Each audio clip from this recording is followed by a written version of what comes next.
There's a book I like, I've mentioned it before, it's called Wonderworks by Angus Fletcher, and he talks about how various inventions or tools in literature affect us psychologically, emotionally. Chapter 2 of Wonderworks is called Rekindle the Romance, Sappho's Lyrics, the Odes of Eastern Zhao, and the invention of the secret discloser. So Angus Fletcher talks about the invention in literature of the poetic voice of I. This invention, it involved two things. Number one, self-disclosure. You share details about you, particularly hidden things about you, stuff you wouldn't ordinarily confess, things that that make you feel awkward, goofy, embarrassed, treasured memories, private hopes, fears, mistakes. So you reveal that, and then two, you combine that self-disclosure with wonder, with a feeling of awe or specialness. You make it poetic. You don't just tell someone you have a crush on them, you tell them that your love is like the moon or whatever. Without that poetic element, self-disclosure can end up being less enticing and more off-putting. It can fill us with these unwanted personal details about the person that makes us uncomfortable. Like, this is weird. Where's this coming from? Why are you sharing this with me? Right? If someone tells you something overly personal and you don't feel close to them, you might get anxious. Epinephrine fires up inside you. You feel like running away. I got to get out of here. This is too intimate. I don't want to be in this situation. However, if along with your anxiety-inducing self-disclosure to whatever person or audience, you can mix in some poetic language that primes the dopamine circuits of the person you're confessing to, now you've sweetened up that anxious state. All of a sudden, they're associating those anxious butterflies with something that's kind of nice, even pleasant. And if it's pleasant enough, then the person being wooed by this self-disclosing poetry might even self-disclose back. They might admit that they have feelings that they were hiding.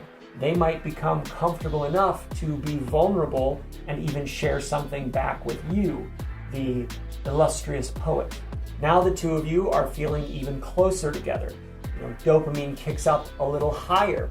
Now it's not just one person dumping their feelings on you, you get to dump your feelings back. So intimate secrets can feel like powerful sources of, love vibes, right? And maybe it's not love, maybe it's more infatuation, and maybe it's ultimately egotistical. We just like the self-gratifying hit of being able to self-disclose. I like myself, I feel better about myself when I'm, with you, that sort of codependency thing. Why am I talking about how romantic poetry functions in relation to comedy and lying? How is all of this related? Much of comedy these days functions in a similar way. Comics, we go up on stage and we share thoughts that aren't exactly normal. And actually, they may be perfectly normal thoughts, but they aren't thoughts you would normally express in public, right? They're not typically outside thoughts. They're more inside, under the cover of night, a few beers deep, maybe some drugs floating around kind of thoughts. That's usually what you're talking about at comedy shows. So can self-disclosure be intimate when the secrets are being shouted into a microphone to a crowd instead of whispered into the ear of a potential lover? Gross.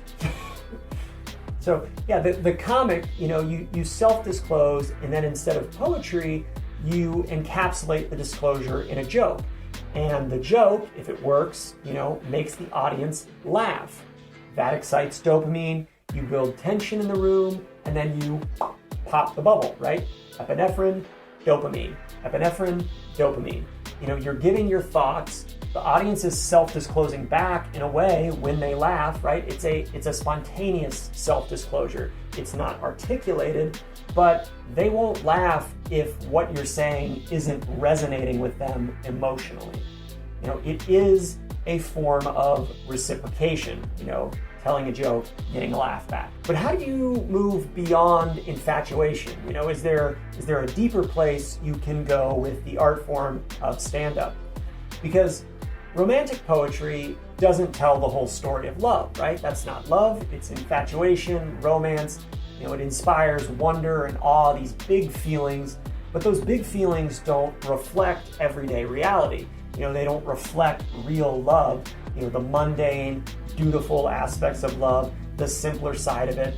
That doesn't show up in, you know, romantic poetry. At least not typical romantic poetry. You know, maybe there's, I don't read enough romantic poetry. I'm sure there's some poems out there that aren't just fluffy, you know, things that, you know, teenagers read. I'm sure there's stuff out there that's not overly silly stuff that's written by teenagers. But